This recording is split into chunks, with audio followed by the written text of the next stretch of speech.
Moonlight Nana. Hello everyone, I'm Moonlight Nana and this is my 39th Medibang Paint Pro tutorial video. Thank you for clicking on this video. I hope it can help you start off your first step in your digital art journey.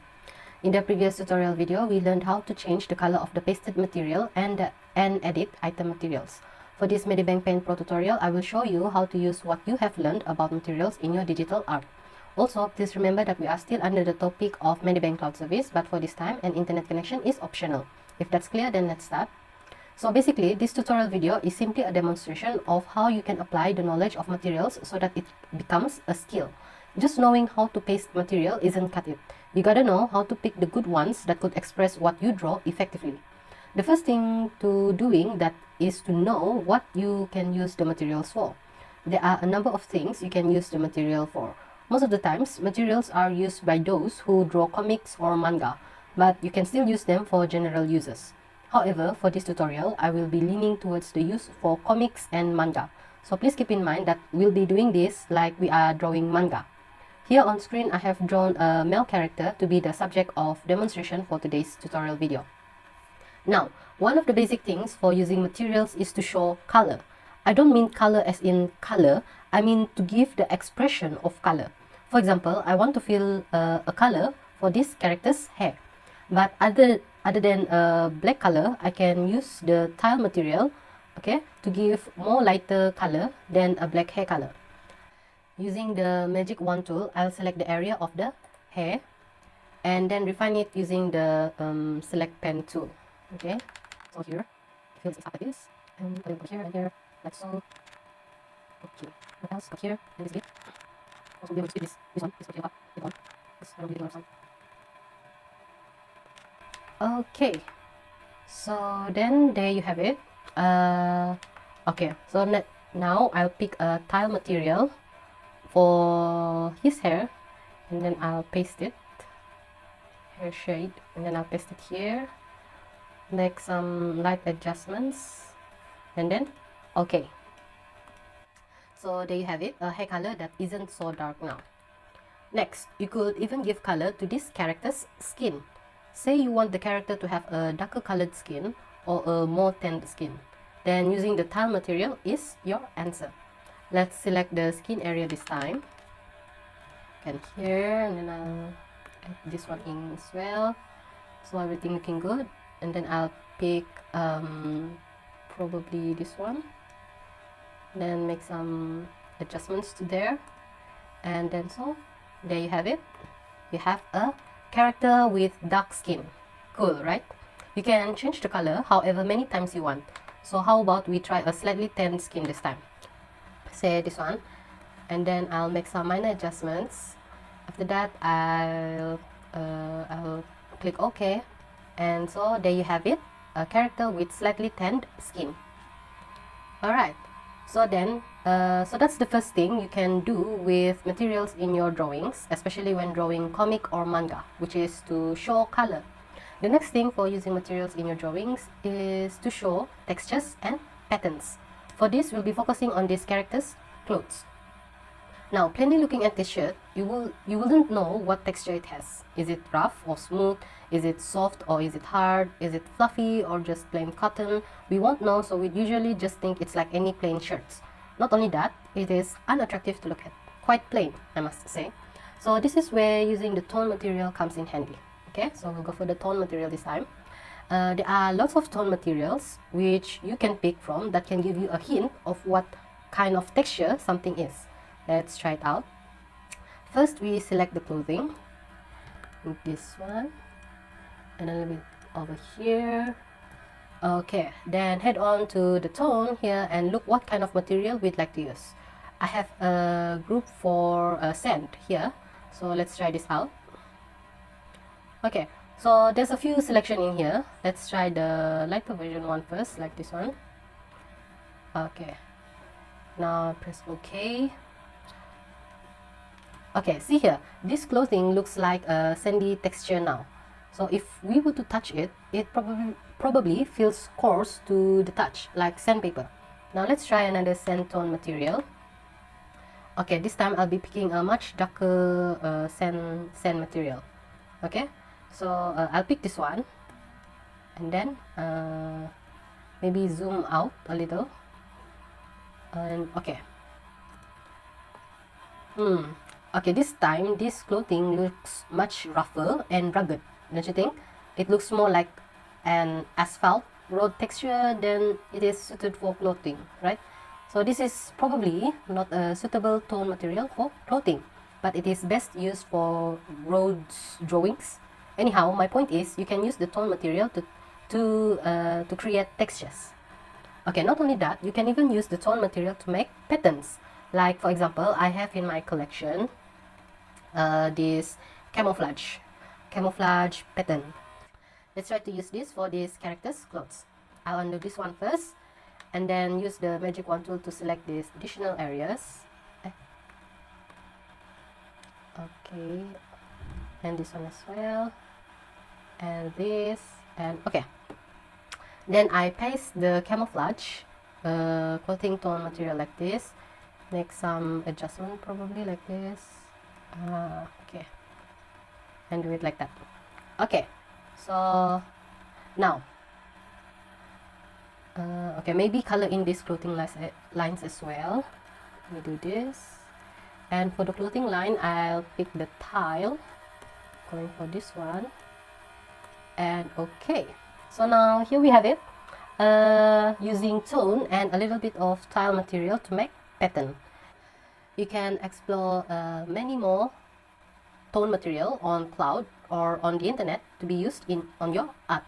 You can even draw them if you want to, right? So that is the second thing you can do with material, which is to create texture or pattern.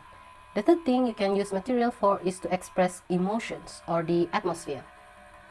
Look at this character's face. What do you think about his facial expression? He's smiling. You would probably say that he is happy, but a smiling facial expression could mean different things when put in a different light or a different atmosphere. To demonstrate this, let's select the background first. Now let's see what kind of emotions this character is showing if I use the thunder tone material. Okay, so then I'll set this to 90 degrees and do some light adjustments, like for example maybe over here. Okay, zoom out a little. Alright, so like that, and then okay. Now, do you still think that he's actually happy? No, right? Now it somehow seems that he is faking a smile when there is actually a tempest happening inside of him. Even more so if I do it like this. Okay, so I'll create a new layer, and then I'll paste the tile material on it, a tile material here. So which one should I pick? Probably this one, and then do some adjustments like this, and then I'll make this into like a stencil layer, and then see what I'm gonna do. So I'll pick the drawing panel, and then I'll draw like a loom over his face, something like this. Okay, like so. Okay, then that's it. Right. Now he looks even unhappier. What's more, he looks like he's angry when he's even smiling. Even when he's smiling. See how putting a tone material can drastically change the meaning of the drawing. The character was smiling at first, but now his smile means a lot of different thing with the use of the tone material. Alright? So now, let's hide this too. And then let's try to put in a different tone material background. Okay? So, now how about we try to use an eerie. Okay, so this is an eerie background. Oops, make a new layer first. Okay, so here's an eerie background. We'll zoom out and then maybe do some adjustments, something like this. Okay, and then we'll click on okay, and then now with the eerie atmosphere, we perceive that this character has a sinister intention behind his smile. He's smiling, but all around him is emitting a dark aura. So this definitely means that he is thinking something evil. This is what we might have deduced based on what we see on screen right now. Again, the tone material in the background plays its part to expressing the atmosphere of the drawing. Alright, so enough of the negative portrayal. Let's go for a really happy atmosphere. Alright, I'll hide this layer, and then I'll make a new layer, and then right now you're seeing this character is happy, right? But what is he happy about? What is it that he's truly feeling? Okay, so now if I use for example, let me say, so if I use this hot material and then make it like this. Now what do you think he's feeling? You might think he's happy because he's in love. Why do you think that he's in love? Well, obviously because of the heart's effect floating around him. The hearts are the hint that he is in love. Okay? Okay, now how about if I put stars tone material? So where are my stars? Okay, over here. And then I'll pick on which stars? For example, I'll pick on these stars. And then I'll put it like this. Okay. Now, right now, it will then look like the character is feeling proud of his achievements, coupled with the camouflage attire. Where is that camouflage attire just now? Oops, it's supposed to be this one. But coupled with the supposed camouflage just now, you can tell that he is feeling like he has just received an award and he is proud of it. So then my point is, you can show a character's feelings in more detail with the use of tone material as the background. Okay, so now let's move on to the item materials.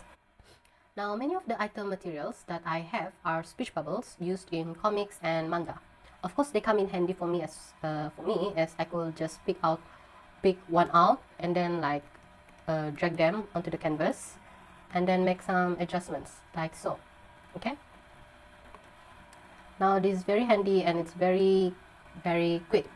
Okay, now and that is the main point of the item material. You can use it very quickly and as many times as you want.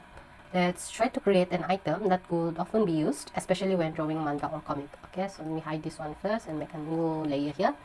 So then let's look at this one. In this new tab, I have drawn this popular drawing item which you'll often see in mangas and animes.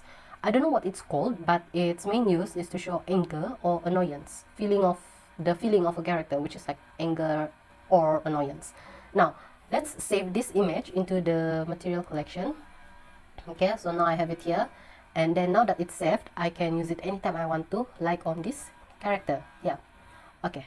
So let me turn on the one with the loom on his face here, and then coupled with this item material, can have a totally new emotions shown by the character himself. Okay, so then we see this new emotion expressed by this character. Okay, so from here we can see that he seems to be feeling annoyed or irritated about something or someone because of the use of this dark shadow around half his face and this thingy over here. Okay, right, now then we have this thing. How about this item material next? Okay, so let's save this item material and then we return to the character just now and then put the newer one in. So over here, let's throw this out and then put this in, and then we'll adjust it like this. And so you have a totally different emotion right now, like he is surprised by something or is alerted by something. Okay, so it's pretty cool when such a small drawing item can put meaning to an art or a drawing. Okay, let's draw this, and then like that, he's kind of like surprised and alerted about something. Okay, so not only that, you can also use sound effects as item materials too. So okay, over here I've converted a text into a color layer, and I will save this as an item material so that every time and anytime I want this certain sound effect to be used like this, so I can just put it in and boom, I can just pick it out from my collection and then make adjustments to it. So it's very simple. Simply drag it to the canvas and then adjust it a little bit, and so that's it. It's very quick and easy. So then you can see that this character is probably alerted or is shocked or surprised by the sudden boom, probably in the background. Okay, so then that is the charm of using item materials in your drawings, especially in mangas or comics. It saves time and makes it convenient for you. There are lots of drawings you will reuse when you draw digitally, so having them saved earlier will make your drawing process faster. Thus, those are the ways in which you can use materials in your drawings. You can use them to show color, to show textures and patterns, and then to express the overall atmosphere of the setting. The benefits of using them include they're readily available and can be used quickly on demand. Okay, so I'll show you another example of excellent use of materials. Now take a look at this drawing of a room. Okay, it looks bland and boring, right? It doesn't look at all that attractive until I put the tile and the tone material in it. Okay, see how much of a difference it made when there's materials in it and none. Alright, so out here you see that I've put a city view and a city view tone material, and then I combine it with the cloud tone material. At the other window I also put tone material. Then the rest, like the curtains and the walls and the floor, I put the tile material. Then I play around with it to make it look like how you see it now. So with all these materials in place, you'd find the drawing looks more real and you're somehow drawn to it. Seeing the lighting effects as if it's around sunset, you see the city view, so you'd assume that this is a high-rise building, and many other information you can gather from a single drawing. They may be black, white and gray, but the combination of the materials you could actually see the color of the room. Okay, so here's another more simpler usage of materials. Okay, so right now it's just a plain drawing. This background is actually a tone material, but it still looks rather plain as it is. But with the right tile and tone materials and where to apply them, you bring life to the drawing. Overall, the application of materials into your drawings, especially in manga or comics, can greatly boost the appeal of your art. It could show color, express the atmosphere or the mood, and show textures and patterns, and then so applying the knowledge of using materials can bring life into your drawings. Therefore, I strongly recommend you guys to use them often. Okay, so that's it for today. Thank you so much for watching this tutorial video of Medibang Paint Pro. Please like this video and subscribe to Moonlight Nana channel or follow me on Facebook. Together we help each other out in our art journey. Have a blessed day ahead, everybody.